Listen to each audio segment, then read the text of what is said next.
Good morning dear students. मैं doctor Khemchand Gurjar, associate professor EFM, LBS government college Kotputli. आज हम BCom part 3 के EFM के पेपर फर्स्ट के ग्रामीण आधार संरचना से संबंधित विभिन्न बिंदुओं के संदर्भ में राजीव गांधी राष्ट्रीय पेयजल मिशन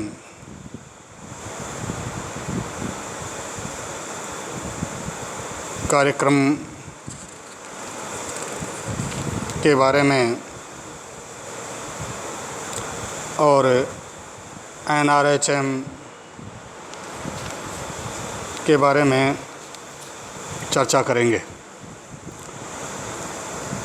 राजीव गांधी राष्ट्रीय पेयजल मिशन त्वरित ग्रामीण जलापूर्ति कार्यक्रम को 1986 में मिशन दृष्टिकोण से क्रियान्वित करने का निश्चय किया गया तथा राष्ट्रीय पेयजल मिशन की स्थापना की गई।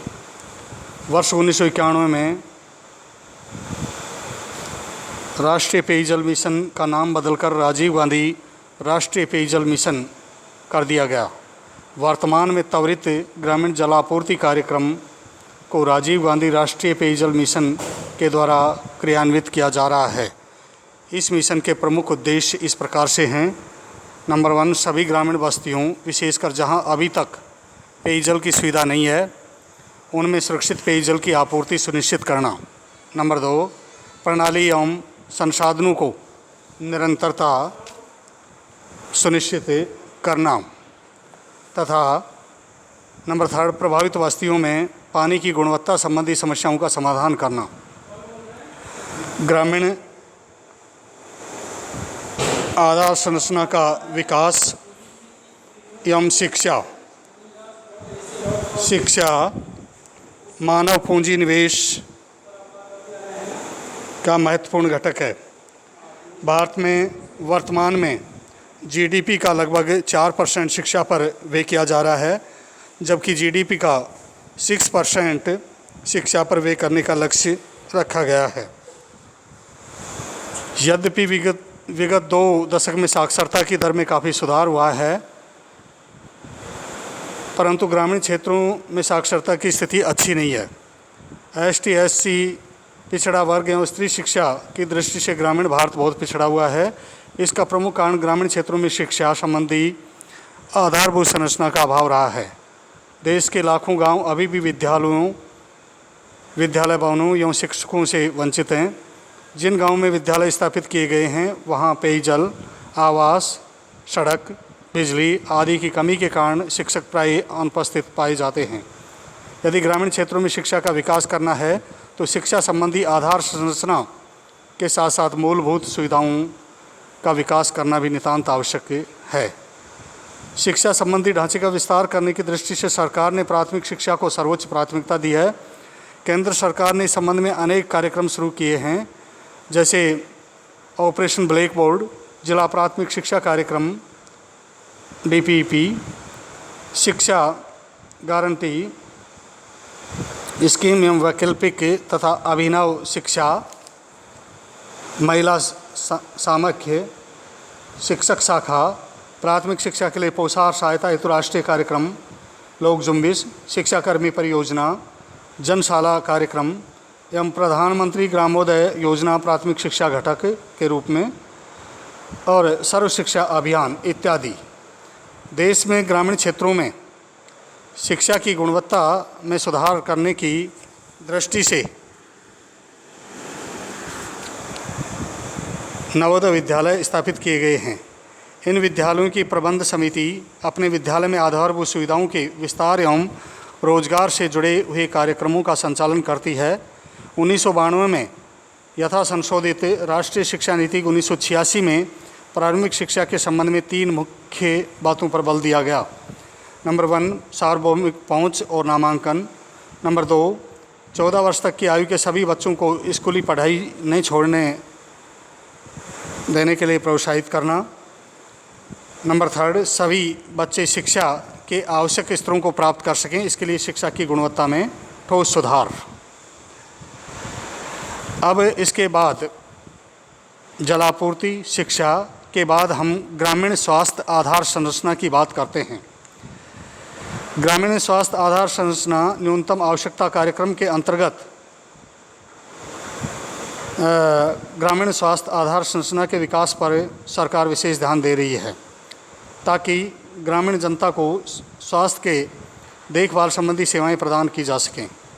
राष्ट्रीय स्वास्थ्य नीति में लोगों को निरोधक, प्रवर्तक, आरोग्यकर एवं स्वास्थ्य लाभ स्वास्थ्य सेवाओं के प्रावधान पर जोर दिया गया है। देश के ग्रामीण क्षेत्रों में एकीकृत स्वास्थ्य एवं परिवार कल्याण डिलीवरी प्रणाली के माध्यम से स्वास्थ्य सेवाएं प्रदान की जा रही हैं। नीचे स्तर पर प्राथमिक स्वास्थ्य संबंधी सुविधाएं प्रदान करने के लिए देश में एक विशाल नेटवर्क काम कर रहा है। प्रत्येक स्वास्थ्य उपकेंद्र में एक महिला एवं एक पुरुष बहुउद्देशीय कार्यकर्ता की नियुक्ति की जाती है, जो मैदानी क्षेत्रों में 5000 जनसंख्या एवं पहाड़ी, जनजातीय तथा पिछड़े एवं दुर्गम मैदानी क्षेत्रों में 3000 जनसंख्या को अपनी सेवाएं प्रदान करते हैं। मैदानी क्षेत्रों में 30,000 जनसंख्या एवं जनजातीय एवं दुर्गम मैदानी क्षेत्रों में 20,000 जनसंख्या के लिए एक प्राथमिक चिकित्सा केंद्र PSC स्थापित किया जाता है। प्रत्येक सामुदायिक स्वास्थ्य केंद्र 80,000 से 1,20,000 जनसंख्या तक अपनी सेवाएं प्रदान करता है। इसमें 30 अंतरंग शैय्याएँ, इंडोर बेड्स, पूर्ण सुसज्जित प्रयोगशाला एवं एक्सरे सुविधा उपलब्ध होती है। स्वास्थ्य के संदर्भ में राष्ट्रीय ग्रामीण स्वास्थ्य mission NRHM national rural health mission संयुक्त प्रगतिशील गठबंधन UPA सरकार द्वारा स्वीकृत NCMP national common minimum programme के अंतर्गत स्वास्थ्य देखभाल को अनिवार्य किया गया है। राष्ट्रीय ग्रामीण स्वास्थ्य मिशन NRHM दूर दराज के ग्रामीण क्षेत्रों में निर्धनतम परिवारों को सुलभ, वहनीय और उत्तरदायी गुणवत्ता युक्त स्वास्थ्य सेवाएं प्रदान करने के लिए 12 अप्रैल 2005 को शुरू किया गया था। NRHM के अधीन संतोषजनक स्वास्थ्य संकेतकों वाले दुर्गम क्षेत्रों में जहां आवश्यकता थी, अत्यधिक ध्यान देना सुनिश्चित करने के लिए विशेष फोकस राज्यों के रूप में वर्गीकृत किया गया। मिशन का जोर जल, सफाई, शिक्षा, पोषण, सामाजिक और लैंगिक समानता जैसे स्वास्थ्य के अनेक निर्धारकों के साथ साथ कार्रवाई सुनिश्चित करने के लिए एक पूर्ण रूपेण कार्यात्मक, सामुदायिक स्वामित्व वाली और सभी स्तरों पर अंतर क्षेत्रीय समय विकेंद्रित स्वास्थ्य प्रदाय प्रणाली स्थापित करने पर है। NRHM परिचर्या पर सार्वजनिक व्यय में वृद्धि कर रहा है, जो GDP के 0.9% से बढ़कर के GDP का 2 से 3% हो गया है। NRHM में प्रजनन और बाल स्वास्थ्य कार्यक्रम का दूसरा चरण शामिल है।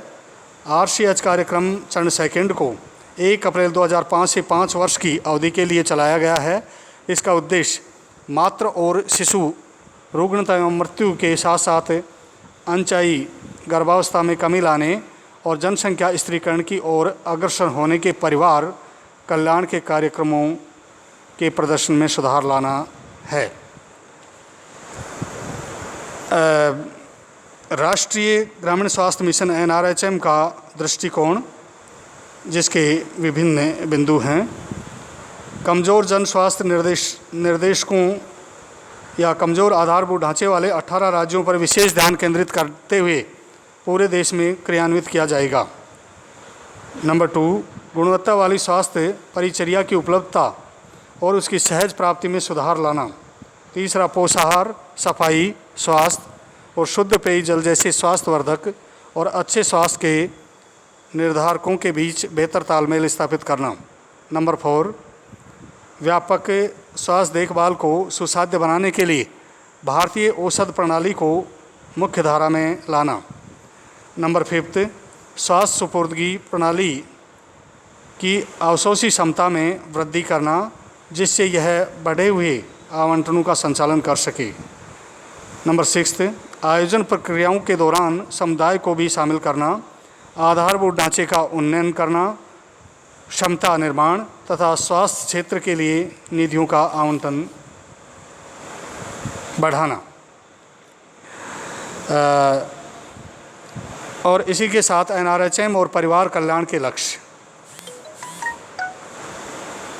जो विभिन्न लक्ष्य रखे गए। वर्ष 2012 तक IMR इन्फेंट मोर्टलिटी रेट को घटाकर 1000 पर 30 जीवित शिशु जन्म तक लाना। वर्ष 2012 तक मातृत्व मृत्यु दर को कम करके 100/1 लाख जीवित शिशुओं जन्मों तक लाना। कुल उर्वरता दर को कम करके 2012 तक 2.1 तक लाना। मलेरिया से होने वाली मृत्यु दर को 2010 तक 50% कम करना और 2012 तक 60% तक कमी लाना। वर्ष 2010 तक काले ज्वर से होने वाली मौतों का विलोपन करना। वर्ष 2010 तक फिलेरिया के मामलों में 70%, 2012 तक 80% और 15 तक बिल्कुल समाप्त 80% कमी लाना और 15 तक बिल्कुल समाप्त करना। डेंगू से होने वाली मृत्यु दर में 50% की कमी लाना और 2012 तक इसी स्तर पर कायम रखना। मोतियाबिंद के ऑपरेशनों की संख्या बढ़ाकर 46 लाख प्रति वर्ष करना। कुष्ठ रोग की विद्यमान दर को 2005 में 1.1 प्रति 10,000 से कम करके उसके बाद 1 प्रति 10,000 से भी कम करना।